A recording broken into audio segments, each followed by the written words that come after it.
હવે આપણે જોઈશું 13મા નંબરનો MCQ.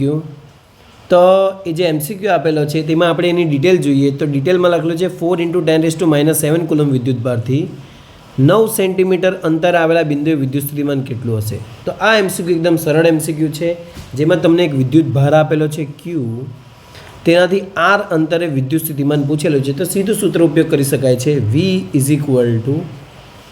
KQ/R, જ્યાં K એ કુલમનો અચળાંક છે 9 × 10⁹. Q એ વિદ્યુતભાર છે જે આપેલો છે 4 × 10⁻⁷. અને ત્યારબાદ અંતર જોવા જાય R તો એ 9 સેન્ટીમીટર આપેલું છે એટલે મીટરમાં કન્વર્ટ કરશો તો 9 × 10⁻². તો આટલી જો કિંમત તમે મૂકશો તો તમને એનો જવાબ મળી જશે.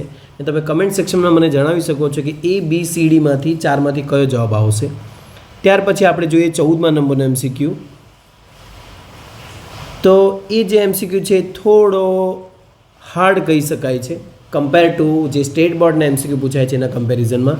આ પ્રકારનો MCQ યા તો તમને ગુજકેટ યા તો નીટ એ જગ્યાએ આવી શકે છે. સરળ તો છે, જોઈએ આપણે એને. R1 અને R2 ત્રિજ્યાના બે સુવાહક સમકેન્દ્રીય ગોળાકાર કવચોના તંત્રનું કેપેસિટન્સ કેટલું થાય. તો બે સમકેન્દ્રીયનો મતલબ થશે કે તેમના કેન્દ્ર કેવા હશે, એક જ હશે. ગોળાકાર કવચોના તંત્રનું કેપેસિટન્સ કેટલું થાય. તો હવે જોવા જઈએ તો અહીં એક ગોળીય કવચ એનું એક કેન્દ્ર છે, એ જ કેન્દ્રને અનુલક્ષીને બીજું એક ગોળીય કવચ લઈ લઈએ. અહીં કીધેલું છે કે R1 > R2 યા તો R2 > R1 કંઈ પણ હોઈ શકે છે. અહીં R1 મોટું આપેલું છે અને R2 નાનું આપેલું છે.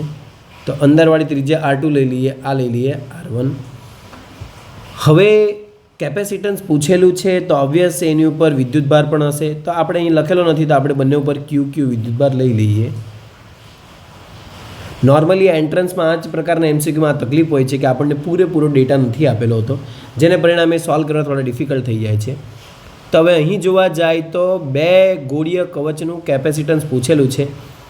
તો વિદ્યુતભાર Q છે અને અંતર આપણી પાસે R1 અને R2 છે. તો એનાથી વધારે આપણે ડાયરેક્ટ C તો નહીં લાવી શકીએ, પરંતુ V લાવી શકીએ છીએ, બે ગોળાના વોલ્ટેજ. તો બહારનો ગોળો છે એનો જો V આપણે લાવીએ V1 તો એ થઈ જશે KQ/R1 થઈ જશે સપાટી ઉપર. ને V2 જો ગણવા જઈએ તો કેટલો થઈ જશે KQ/R2.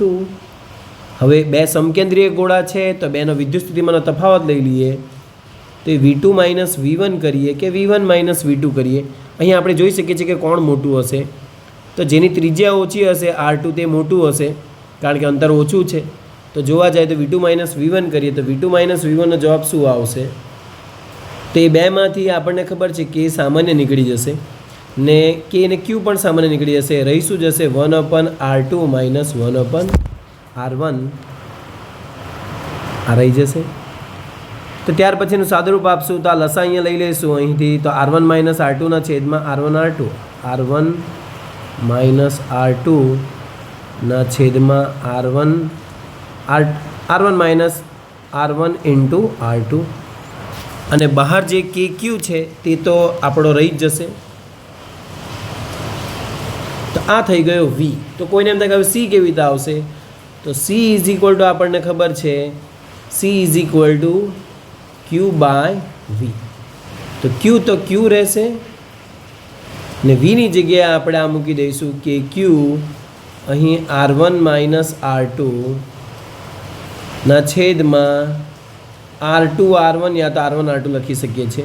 તો અહીંથી કોણ કેન્સલ થશે QQ. તો હવે પછીનો જે જવાબ છે તે સમજવાનો છે. Kની જગ્યાએ શું થઈ જશે 1/4πε0. આ જે K છે એની જગ્યાએ 1/4πε0 એ જતા રહેશે ઉપર. તો આ જવાબ હું અહીંયા લખું છું. તો અહીંયા લખીશ તો સમજો C બરાબર શું થશે. આ Kની જગ્યાએ આપણે 1/4πε0 લખીશું તો એ ક્યાં જશે 4πε0 ઉપર. R2 R1 જે નીચે છે તે પણ ક્યાં જતા રહેશે ઉપર ના છેદમાં શું થઈ જશે R1 - R2. તો ઓવરઓલ જવાબ જોવા જઈએ તે જવાબ કયો આવશે. એ જવાબ આવશે 4πε0 R1 R2 ના છેદમાં R1 - R2. આ થોડો ડિફિકલ્ટ છે, તમે જાતે 100% પ્રેક્ટિસ કરી જ શકો છો. તો આ લખીને તમે પ્રેક્ટિસ કરી જજો. આ રીતે આનો જવાબ આવી જશે. ત્યાર પછી આપણે 15મા નંબરનો એમસીક્યુ જોઈએ. તો એ જે એમસીક્યુ છે એમાં આપણને આપેલું છે, ડિટેલ જોવા જઈએ તો સમાન પરિમાણવાળા બે તારની અવરોધકતા Δ1 Δ2 લખેલી છે, એની જગ્યાએ આપણે ρ1 ρ2 લઈ લઈએ તો જવાબ પણ રોમાં જ આપેલો છે. તો તેમને શ્રેણીમાં જોડવામાં આવે તો સમતુલ્ય અવરોધકતા કેટલી થશે? તો ઘણા વિદ્યાર્થી ρ1 + ρ2 જવાબ લખ્યા હોય છે, પરંતુ એ ખોટો જવાબ થશે. સમજવા જેવું છે. બે સમાન પરિમાણવાળા, એનો મતલબ છે કે એ બેની લંબાઈ અને ક્ષેત્રફળ સમાન હશે તો એને જોડી દઈએ તો લંબાઈ બંનેની L છે ને ક્ષેત્રફળ કેટલું છે A. શ્રેણીમાં જોડી દઈએ તો હવે આપણને ખબર છે, શ્રેણીમાં આપણી પાસે સમતુલ્ય અવરોધનું સૂત્ર છે. તો સમતુલ્ય અવરોધનું આનો અવરોધ R1 હોય ને આનો અવરોધ R2 હોય તો સૂત્ર શું થશે? R બરાબર R1 પ્લસ R2.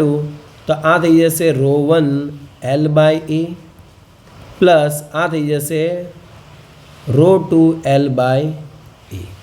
હવે અહીં શું લખાશે? આ લખાશે ρ/L/A, પરંતુ બરાબર સમજો, ρ લંબાઈ કેટલી છે? L પ્લસ L 2L છે. અહીં ઘણા વિદ્યાર્થીઓ માર ખાઈ જાય છે. અને ક્ષેત્રફળ તો બધી જગ્યાએ કેટલું છે? એ જ છે. તો અહીંથી L/A સામાન્ય નીકળીને અહીં કેન્સલ થઈ જશે. તો ρ બરાબર શું બચ્યું?